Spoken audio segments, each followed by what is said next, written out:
आज की वीडियो में हम करेंगे class 12th math chapter number 6.1 का क्वेश्चन नंबर 2। देखो क्या दे रखा है हमारे को, the volume of A cube increase at the rate of 8 centimetre पर सेकेंड। यानी कि हमारे को जो भी डेरिवेटिव करना होगा वो टाइम की रेस्पेक्ट में करना होगा। ठीक है, अब वॉल्यूम दे रखा है, वॉल्यूम के साथ में टाइम की रेस्पेक्ट होगी। ठीक है, and then how fast the surface area increasing when the length of an edge is 12 centimetre. अब अलग से एक और क्वेश्चन दे रहेगा साथ में कि जब उसकी लेंथ इतनी होगी तो वो कितनी स्पीड से उसका सरफेस एरिया इंक्रीज होगा। यानी कि जब रेट इंक्रीज होगी वॉल्यूम की तो उसी दौरान यानी कि हमारा जो उसका सरफेस एरिया कितनी स्पीड से इंक्रीज होगा जब उसकी एज यानी कि जो लेंथ होगी साइड की वो 12 होगी। कोई भी एक एज होती है उसको लेंथ बी एच जो भी मानते हैं हम, तो सभी क्यूब की जो सारी लेंथ वगैरह एज वगैरह सब सेम होती है। ठीक है, सॉल्यूशन करने के लिए हमारे को सबसे पहले क्या करना पड़ेगा, लेट करते हैं। ठीक है, साइड हम क्या लिख देते हैं, let side of cube.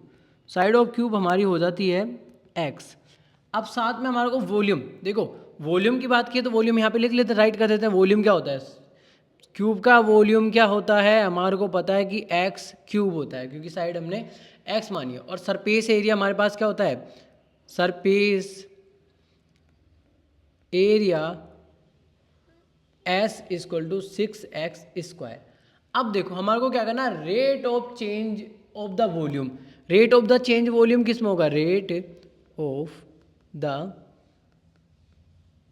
Change of volume वो क्या होगा हमारे पास, हम उसको राइट करेंगे, हम उसको वॉल्यूम को हम राइट करेंगे डी वी अपॉन में डी टी की फॉर्म में, क्योंकि हमारे को पता है कि हमारे को टाइम की रेस्पेक्ट में निकालना है और वॉल्यूम जो इंक्रीज हो रहा है वो 8 सेंटीमीटर। तो हमारे पास डी वी अपॉन में डी टी कितना हो गया, 8 सेंटीमीटर क्यूब पर सेकंड दे रखा है साथ में। अब हमारे को यहाँ पे राइट करना है डी वी अपॉन में डी टी। ठीक है, बट एक चीज़ हमारे को ये ध्यान में रखनी है कि हमारा जो वॉल्यूम वो एक्स की साथ है, तो अगर डी वी अपॉन में डी टी हम निकालेंगे तो यहाँ पे तो हमारे पास कोई टी नहीं है, तो एक्स हमारा कॉन्स्टेंट टर्म हो जाएगी, यानी कि इसका डेरिवेटिव हम नहीं कर पाएंगे। तो इसके लिए हमारे को क्या करना है, वो थोड़ा फंक्शन को चेंज करना पड़ेगा। पहले हम क्या करेंगे, डी वी अपॉन में डी एक्स राइट कर लेते हैं, यानी कि जो वॉल्यूम का डेरिवेटिव वो एक्स की रेस्पेक्ट में हो जाएगा। अब इसी को हम ठीक करने के लिए साथ में मल्टीप्लाई कर देंगे डी एक्स अपॉन में डी टी। तो यहाँ से ये एक्स और एक्स कैंसिल हो जाएगा, देन उसके बाद में हमारे पास क्या आ जाएगा, डी वी अपॉन में डी टी आ जाएगा, यानी कि ये और इधर वाला पार्ट दोनों इक्वल आ जाएगा, यानी सेम क्वांटिटी में आ जाएगा, यानी कि रेट ऑफ चेंज सेम हो जाएगी हमारे पास। तो हमारे को क्या करना, बस इतना सा समझो आप कि जब भी हम किसी फंक्शन का डेरिवेटिव कर रहे हैं, जैसे एक्स का डेरिवेटिव कर रहे हैं और हम डी वी अपॉन में डी टी कर दिए, तो उसका एक बार तो डी वी अपॉन में एक्स की रेस्पेक्ट में कर दो, यानी कि डी वी अपॉन में एक्स की रेस्पेक्ट में तो हमारे पास एक्स का डेरिवेटिव हो जाएगा। फिर उसी को ठीक करने के लिए हम क्या करेंगे कि डी एक्स अपॉन में डी टी एक बार टाइम के साथ और कर दो उसका। ठीक है, तो हमारा क्या हो जाएगा, फंक्शन जो जैसा के जैसा है वैसा का वैसा हमारे पास फंक्शन आ जाएगा। ठीक है, तो आगे हम फॉरवर्ड होते हैं और यहाँ पे लिखते हैं कि जो हमारा डी और वी यहाँ पे क्या है, वी हमारे पास एक्स क्यूब दे रखा है, तो एक्स क्यूब यहाँ पे राइट कर देते हैं और डी एक्स यहाँ पे कर देते हैं। अब साथ में हमने किया है कि विद एक्स का टी के साथ में भी क्या करना है, डेरिवेटिव करना है। तो जो एक्स क्यूब है उसका टी के साथ में रेस्पेक्ट में डेरिवेटिव करेंगे, तो एक्स का क्या होता है, डी एक्स अपॉन में डी टी होता है। ठीक है, तो अब हमारे पास क्या आ जाएगा, डी वी अपॉन में डी टी इक्वल टू हमारे पास क्या आएगा, 3x² और डी एक्स अपॉन में डी टी ऐसे कैसे ही चलता रहेगा। अब इसकी वैल्यू हमारे को दे रखी है 8 सेंटीमीटर। ठीक है, तो हम यहाँ कर देते हैं 8 राइट कर देते हैं। ठीक है, तो हमने किया 8 इक्वल में 3x², फिर यहाँ पे क्या आएगा डॉट डी एक्स अपॉन में डी टी। ठीक है, अब हमारे पास यहाँ से क्या निकल के आ जाएगा, डी एक्स अपॉन में डी टी आ जाएगा। डी एक्स अपॉन में डी टी क्या आ गया, डी एक्स अपॉन में डी टी हमारे पास आ गया 8 अपॉन में 3x²।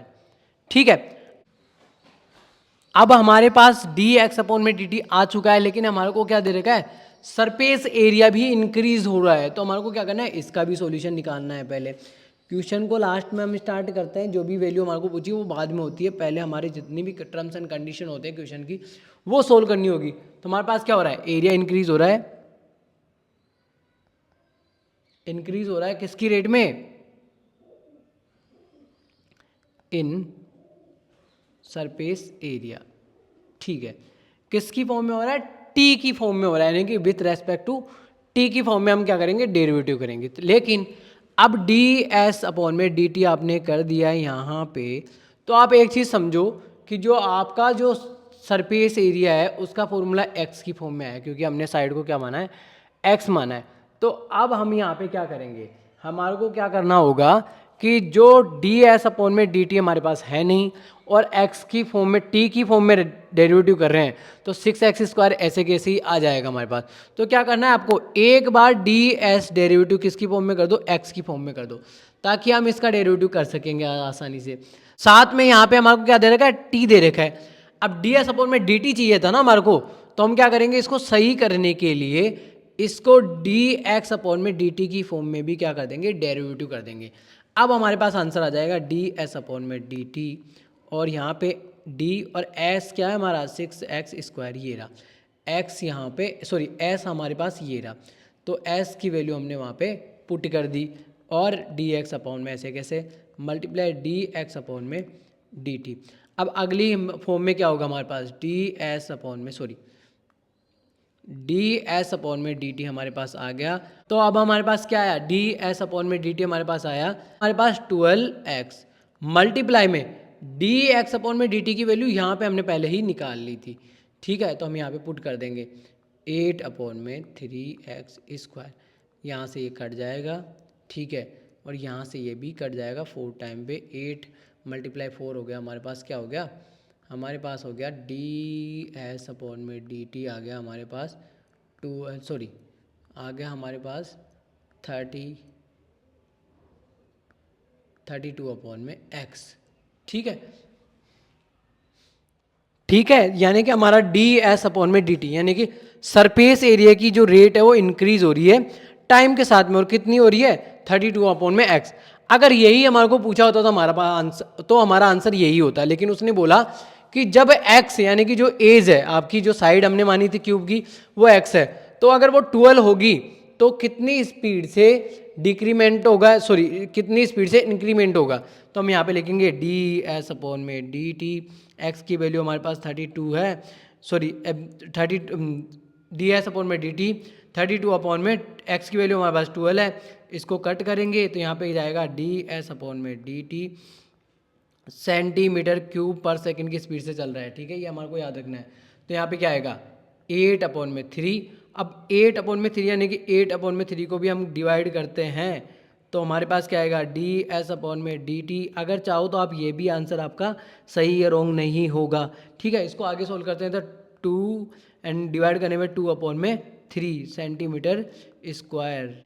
ठीक है, आई होप वीडियो आपको अच्छी तरीके से समझ में आया होगा। कोई डाउट हो तो कमेंट जरूर कीजिए, और इन सभी के सॉल्यूशन आपको हमारे टेलीग्राम चैनल पे मिल जाएंगे। टेलीग्राम चैनल का लिंक नीचे की तरफ आपको आराम से डिस्क्रिप्शन में मिल जाएगा। मिलते हैं नेक्स्ट वीडियो में नेक्स्ट क्वेश्चन के साथ, तब तक के लिए टाटा बाय बाय।